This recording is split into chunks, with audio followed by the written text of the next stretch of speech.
Romanos 1:9. ¿Por qué? Testigo me es Dios, a quien sirvo en mi espíritu, en el evangelio de su Hijo, de que sin cesar hago mención de vosotros siempre en mis oraciones. Padre, gracias por tu palabra. Bendícela, Señor. Ayúdanos a discernir, que tu Santo Espíritu nos guíe, nos enseñe, nos recuerde las cosas que hacer y decir. Te lo suplicamos en el nombre de Jesús. Porque testigo me es Dios, dice en el libro de los Romanos, Pablo, y en Romanos 1:9 dice,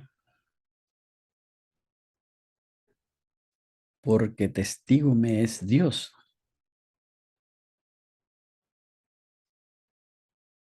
que a quien sirvo en mi espíritu en el evangelio de su Hijo, de que sin cesar hago mención de vosotros siempre en mis oraciones.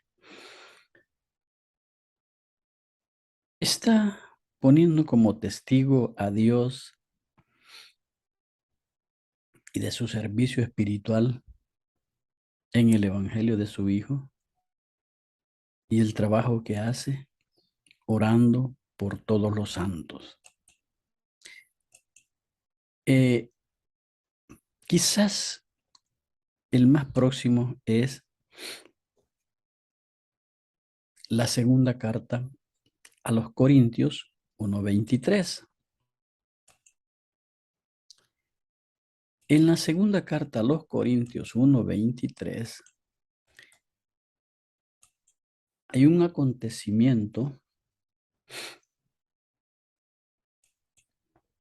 donde dice Pablo en 2 de Corintios 1:23, mas yo invoco a Dios por testigo sobre mi alma, que por indulgente con vosotros no he pasado todavía a Corinto. Él estaba en otro lugar y quería ir a Corinto para solucionar ciertas cuestiones que estaban sucediendo allí. Y confiesa que por ser indulgente con ellos no ha podido ir allá. Mas yo, dice, yo por mi parte, en contraste con Dios, quien nos ha asegurado de que sus promesas han de ser cumplidas con certeza. En 1 Corintios 1:20, más bien todas cuantas sean las promesas de Dios, en Él está el sí, o sea, el amén. Su fidelidad, la fidelidad a su palabra, en contraste con el sí y no del versículo 19. Es decir, las inconsecuencias en cuanto a la palabra de uno en el amén es nuestro Señor Jesucristo. Los manuscritos leen, por lo tanto, por medio del amén, dicen ellos, por medio del amén. Es decir, en él hay fidelidad, ¿sí? ¿Por qué? Porque él dice, sí, así es, así sea. No lo retrasan ni lo adelantan, no, que así sea, hoy, a su palabra. Por lo tanto, por medio de él, es la comprobación inmutable de ella. Amén. Así sea. Como el sí es su palabra, así el amén es su juramento, que hace doblemente segura nuestra seguridad del cumplimiento. Confrontemos dos cosas inmutables, es decir, su palabra y su juramento, en las cuales es imposible que Dios mienta. Y nos lo deja escrito en Hebreos 6:18, para que por dos cosas inmutables, en las cuales es imposible que Dios mienta, tengamos un fortísimo consuelo los que hemos acudido para asirnos de la esperanza puesta delante de nosotros. Eso es Hebreos 6:18. Apocalipsis 3:14 nos dice, y escribe al ángel de la iglesia de la Odisea, he aquí el amén, el testigo fiel y verdadero, el principio de la creación de Dios, dice esto, el amén. Todas las extensiones de las promesas del Antiguo y del Nuevo Testamento tienen asegurado su cumplimiento para nosotros en Cristo. Luego, cambiando la temática, por nosotros a gloria de Dios, para gloria a Dios, por medio de nosotros, como dice el capítulo 4:15 de la primera carta a los Corintios. Es decir, por nuestras labores ministeriales, por nosotros son proclamadas sus promesas y su fidelidad inmutable a ellas. Nuestras labores ministeriales, póngale coco. Algunos entienden el amén como el amén al final de la acción de gracias, pero entonces por nosotros tendría que significar lo que no puede querer decir aquí. Por nosotros y por vosotros. El amén dice esto. O sea que así sea, pues, y así será. ¿Por qué? Si vemos más adelante, dice que nos confirma en Cristo, es decir, en la fe de Cristo, en creer en Cristo, nos ungió, así como Cristo es el ungido, lo que quiere decir su nombre, así nos ungió. De la misma manera al ministro y al pueblo creyente con su espíritu. Lo que vimos anteriormente, o lo que vamos a ver en el versículo 22 de este mismo párrafo. En primera de Juan 2:20 dice, pero vosotros tenéis la unción del Santo y conocéis todas las cosas. Nos ha ungido, que por eso tenemos la unción del Santo. En primera de Juan 2:27 dice, pero la unción que vosotros recibisteis de él permanece en vosotros y no tenéis necesidad de que nadie os enseñe, así como la unción misma os enseña todas las cosas y es verdadera y no es mentira. Según ella os ha enseñado, permaneced en él.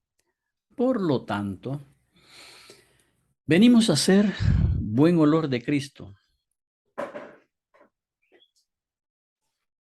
Nos ha sellado. Un sello es una marca que le asegura a uno la posesión de propiedad. Sellado aquí corresponde, nos confirma, como dice 1 Corintios 9:2. Si para otros no soy apóstol, para vosotros ciertamente lo soy, porque el estilo de mi apostolado soy, porque el sello de mi apostolado soy vosotros en el Señor. El sello es una prenda del Espíritu. El Espíritu, como la prenda o dinero dado por el comprador como prenda del pago completo de la suma prometida, el Espíritu Santo es dado al creyente ahora como primera cuota o garantía para asegurarle que su herencia completa como hijo de Dios será suya más adelante. En Efesios 1:13 y 14, en él también vosotros habiendo oído la palabra de verdad, el evangelio de vuestra salvación, y habiendo creído en él, fuiste sellado con el Espíritu Santo de la promesa, que es las arras de nuestra herencia hasta la redención de la posesión adquirida para alabanza de su gloria. Sellados con el Espíritu Santo de la promesa, que es las arras de nuestra herencia, para o hasta que la redención de la posesión adquirida venga, como dice Romanos 8:23. Y no solo ella, sino que también nosotros mismos, que tenemos las primicias del Espíritu. Nosotros también gemimos dentro de nosotros mismos, esperando la adopción, la redención de nuestro cuerpo, que lo hará nuestro Señor Jesucristo. El Espíritu es la garantía del cumplimiento de todas las promesas, como dice el versículo 20 de Segunda de Corintios que estábamos viendo. Y llegamos a donde estábamos en el 23. Mas yo por mi parte, en contraste con Dios, quien nos ha asegurado de que sus promesas han de ser cumplidas con certeza, como vimos los versículos 20 y 22, llamo a Dios, invoco a Dios, al todo sapiente, al que todo lo sabe, quien castiga la infidelidad voluntaria a las promesas. Lo invoco por testigo sobre mi alma, como testigo en cuanto a los propósitos secretos de mi alma, y testigo contra ella. Si miento, él lo sabe. Dice Malaquías 3:5. Y vendré a vosotros para juicio, y seré pronto testigo contra los hechiceros y adúlteros, contra los que juran mentira y los que defraudan en su salario al jornalero, a la viuda y al huérfano, y los que hacen injusticia al extranjero, no teniendo temor de mí, dice Jehová de los ejércitos. Por consiguiente, Pablo dice, yo por ser indulgente con vosotros no he podido ir a Corinto, por no ir en espíritu de reprensión como yo debiera haber sido a vosotros. Si hubiera ido, con espíritu en aquel tiempo, en aquel entonces, no he pasado todavía a Corinto. No he salido todavía por ahí. Es decir, renuncié a mi propósito de visitar a Corinto entonces, porque quiero llegar con amor y no con palos. Quiso dejarles tiempo para que se arrepintieran. Quiso dejarles tiempo para arrepentimiento, para no tener que ser severo con ellos. Por esto envió a Tito de antemano. Lo podemos confrontar con el capítulo 10:10 y versículo 11, lo que demuestra que los detractores le representaban como amenazando lo que no tenía el valor de realizar. En primera carta a los Corintios 4:18 y 19, mas algunos están envanecidos, como si yo nunca hubiese de ir a vosotros, pero iré pronto a vosotros, si el Señor quiere, y conoceré, no las palabras, sino el poder de los que andan envanecidos, los que se dicen ser y no son nada.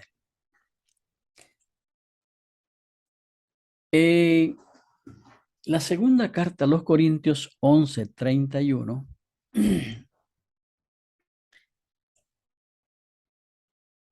En el 11:31, Pablo le recuerda: el Dios y Padre de nuestro Señor Jesucristo, quien es bendito por los siglos, sabe que no miento. Por eso lo pongo a él por testigo, dice. Y cuando dice que sabe que no miento, porque él siempre invoca a Dios en todas sus oraciones, esta solemne afirmación se refiere a lo que sigue.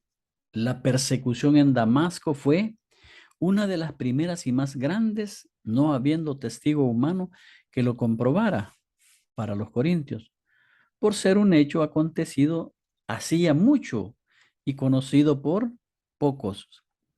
Por eso él apela a Dios en cuanto a su veracidad. A Dios pongo por testigo lo que me pasó. En Hechos 9:25, entonces los discípulos tomándole de noche, le bajaron por el muro, descolgándole en una canasta, porque lo estaban esperando y lo querían matar en la puerta. Más tarde lo registró él en el libro de Gálatas 1:20, pero esto nadie lo sabía si él no lo hubiese escrito. En Gálatas 1:20, en esto que os escribo, he aquí delante de Dios, que no miento, les dice. ¿Podrá también referirse a las revelaciones? En el 12:1 él hace una alusión. En el 12:1, cuando dice, ciertamente no me conviene gloriarme, pero vendré a las visiones y a las revelaciones del Señor. No me conviene. ¿Por qué dijo que no le convenía? El gloriarse en las flaquezas. Citó un caso que podría exponerle a ridiculez. Ahora cita otro, pero este unido con la revelación gloriosa de la cual era la secuela, pero no se detiene en la gloria hecha a él, sino en la flaqueza que le siguió, como que desplegaba el poder de Cristo. Los manuscritos más antiguos leen, me es necesario jactarme o gloriarme, aunque no me conviene, porque vendré. El porque da la prueba de que no conviene gloriarme. Tomaré el caso de las revelaciones en el cual, si en caso alguno el jactarse podría considerarse inofensivo. Las visiones se refiere a cosas vistas, revelaciones o cosas oídas por él que Dios les había dado. En el primer libro de Samuel 9:15 dice, y un día antes que Saúl viniere, Jehová había revelado al oído de Samuel diciendo, Dios hablaba a sus profetas o reveladas de cualquier manera. En visiones, su significado no era siempre concedido en revelaciones. Había siempre un descubrimiento de verdades antes, escondidas, como Daniel lo hacía. Daniel 2:19. Entonces el secreto fue revelado a Daniel en visión de noche, por lo cual bendijo Daniel al Dios del cielo. Tú, oh rey, veías, y aquí una gran imagen. Esta imagen que era muy grande y cuya gloria era muy sublime, estaba en pie delante de ti y su aspecto era terrible.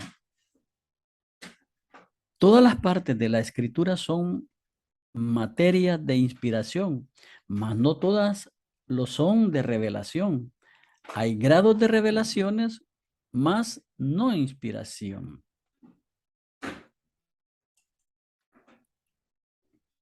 Filipenses 1:8. Tenemos en Filipenses 1:8 que allá en Filipo, una de las iglesias más fehacientes para Pablo, que siempre le ayudó, dice en Filipenses 1:8, porque Dios me es testigo de cómo os amo a todos vosotros con el entrañable amor de Jesucristo. Entonces, Él les aclara la confirmación en las entrañas de Jesucristo. Cristo Jesús, según los manuscritos más antiguos, mi anheloso amor, así refiere, por nosotros, por vosotros, no es meramente del afecto natural, sino de la negación a Cristo Jesús. No Pablo, sino Jesucristo vive en Pablo. Por tanto, no se conmueve en las entrañas. Es un tierno amor de nuestro Señor Jesucristo que lo obliga a trabajar. En Jeremías 31:20 dice, ¿No es Efraín hijo precioso para mí? ¿No es niño en quien me deleito? Pues desde que hablé de él, me he acordado de él constantemente. Por eso mis entrañas se conmovieron por él. Ciertamente tendré de él misericordia, dice Jehová. Tierno amor de Pablo, sino de Jesucristo. Todo verdadero amor espiritual no es sino una porción del amor de Cristo que conmueve a todos los que están unidos a nuestro Señor Jesucristo. Es el amor entrañable de Él. En la primera carta a los Tesalonicenses 2:5 tenemos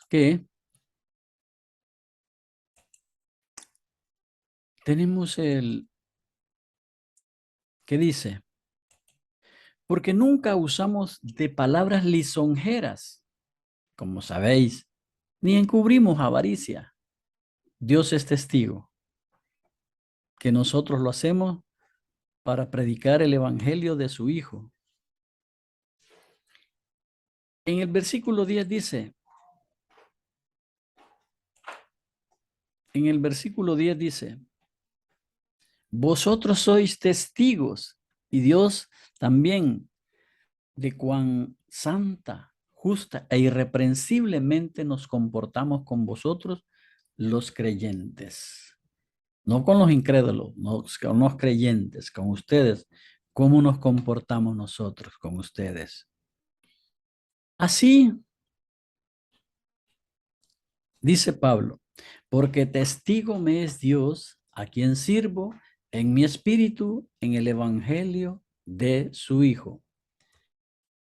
¿Cómo le sirve al evangelio de su Hijo? Hechos 24:14 nos muestra su servicio espiritual que él hacía para nuestro Señor Jesucristo y para Dios. Hechos 24:14.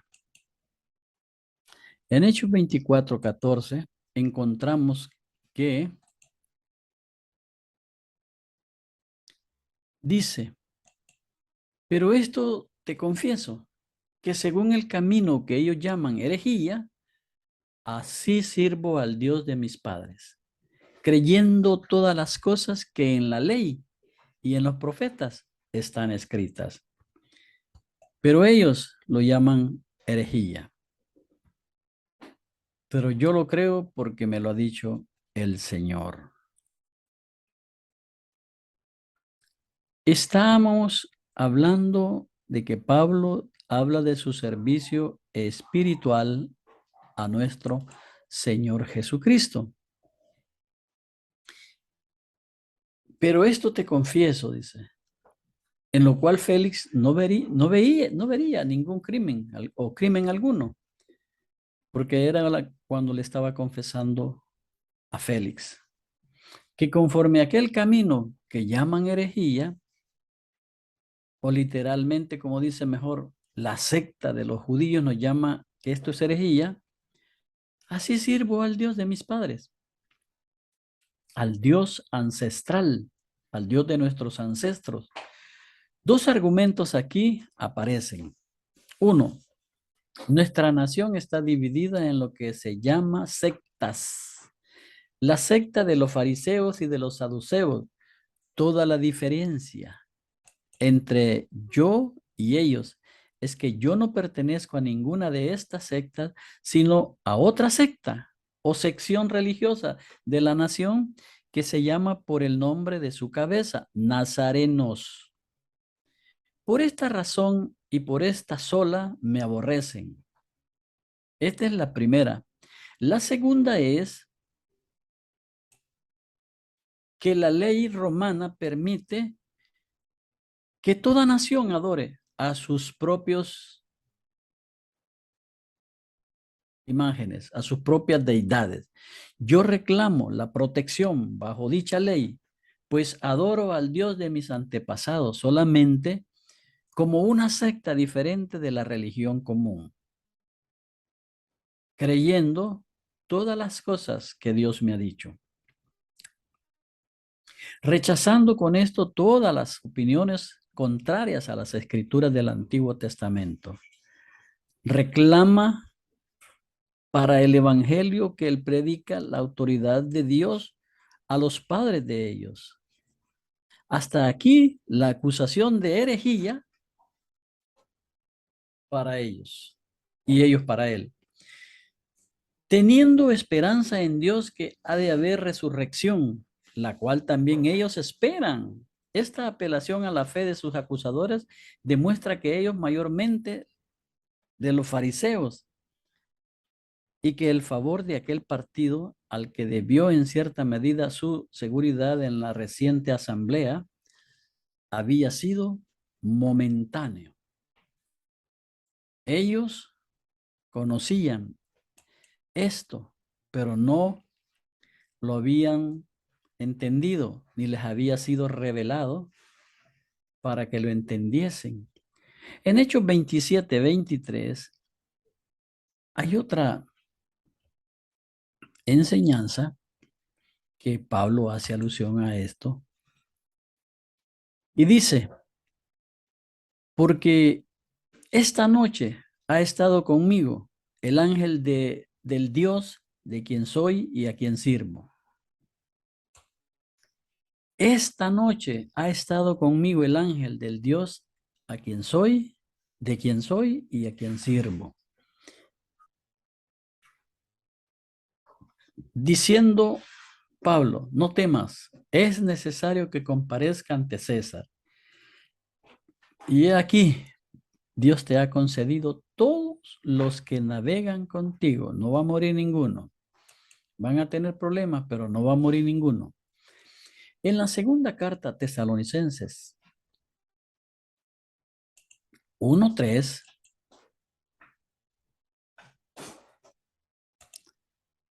hay otra enseñanza que dice, debemos siempre dar gracias a Dios por vosotros, hermanos, como es digno, por cuanto vuestra fe va creciendo y el amor de todos y cada uno de vosotros abunda para con los demás. Por lo tanto, debemos siempre dar gracias a Dios por vosotros, hermanos. Y luego dice, porque testigo me Dios, a quien sirvo en mi espíritu en el evangelio de su Hijo, de que sin cesar hago mención de vosotros siempre en mis oraciones. Aquí entramos de lleno porque hay que orar por los hermanos. Tesalonicenses 1:3 nos da la clave. Efesios 1:16 nos sigue alimentando. ¿Cómo es de hacerlo? Orando por los hermanos. No ceso de dar gracias por vosotros, haciendo memoria de vosotros en mis oraciones. Habla de que él siempre ora por los hermanos. En Filipenses 1:3-4 vimos lo mismo, que él da gracias a Dios y siempre ora por los hermanos. Le pide a Dios, doy gracias a mi Dios siempre que me acuerdo de vosotros, siempre en todas mis oraciones rogando con gozo por todos vosotros. Muy alegre pide por los hermanos. En la primera carta a los Tesalonicenses 1:2 también damos siempre gracias a Dios por todos vosotros, haciendo memoria de vosotros en nuestras oraciones. Recuerda que Él siempre ora por ellos, por los hermanos. En el 3:10 les vuelve a hacer la recordación y le dice, orando de noche y de día con gran insistencia, para que veamos vuestro rostro y completemos lo que falte a vuestra fe. Él ora por ir a verlos y llevarles la confirmación de la fe. Y se los manda a decir a los tesalonicenses, orando de noche y de día con gran insistencia, para que veamos vuestro rostro y completemos lo que falte a vuestra fe. El anhelo era orar. A Timoteo también se lo manda a decir en la segunda carta a Timoteo 1:2. Segunda Timoteo 1:3. En la segunda carta a Timoteo 1:3 dice, doy gracias a Dios, al cual sirvo desde mis mayores con limpia conciencia, de que sin cesar me acuerdo de ti en mis oraciones noche y día. Siempre me acuerdo de ti, Timoteo, y estoy orando por ti que no caiga. Lo mismo de Filemón. Filemón le había hurtado unas cosas a su amo y su amo quería atraparlo para maltratarlo. Pero ahora Pablo ya lo tiene, lo ha ganado para Cristo. Y en Filemón 1:4 dice, doy gracias a mi Dios, haciendo siempre memoria de ti en mis oraciones. Pablo oraba por Filemón porque sabía que si el amo de Filemón lo atrapaba, lo podía hasta matar incluso. Pero ahora que Filemón se había convertido, Pablo envió un mensaje a su amo.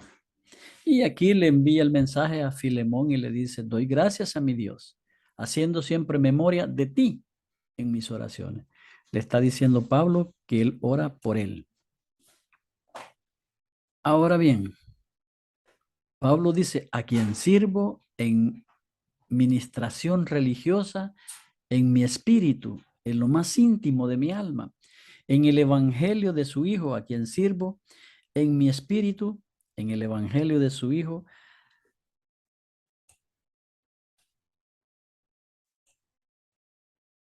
al que estaban consagradas toda la vida y actividad religiosa de Pablo, de que sin cesar me acuerdo de vosotros en mis oraciones. Lo mismo por los efesios y lo mismo por los filipenses, él oraba, y por los colosenses y por los tesalonicenses. ¿Qué amor más universal, qué espiritual, qué espiritualidad más comprensiva, qué devoción más apasionada a la gloria de Cristo entre los hombres que alguien esté orando por ti? Por eso el Señor manda y dice a los ministros que ellos son los que deben de orar por los feligreses, por sus hermanos, por los que están en la iglesia y por los que no están, pues que se acerquen también a la iglesia para orar por ellos, para pedir por su vida, por su familia, por su bienestar, por su salud, por todo, por su trabajo y por ellos mismos como personas, orando siempre por vosotros, como dice Pablo, porque Cristo en vosotros es la esperanza de gloria. Amén y amén.